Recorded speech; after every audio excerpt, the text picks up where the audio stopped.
Video 870, BFJ 170, that stands for Bombs for Josh. We're working on the Bombs for Josh shader. The source code is right here if you want to follow along. You're on the fast playlist here. Let's fucking go. So in data by system, we've added a new variable, data GPU sync all tick.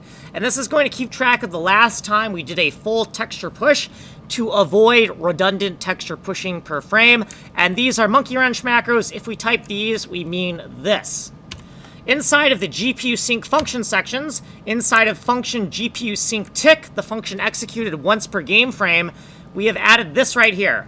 Data GPU sync all tick equals the current game time, the internal game ticker time. So we want to keep track of the last time we did a full texture push and record that time right down here.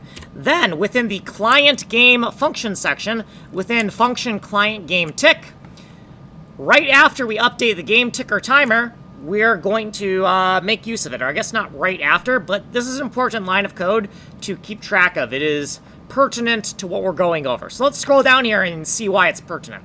Okay, so right here, after we update all of the different systems, that have a ticker function, we're going to do this new section of code called GPU game, and it's going to be for GPU syncing when we're in game mode. So if we're in game mode, so d_eddy game mode equals constant eddy game, right? So if we're in game mode and the last time we did a full texture push is less than the current game ticker time, then we're going to do an untracked GPU sync with this helper function. So it's function GPU sync, and this is the rectilinear bounds that we want to update.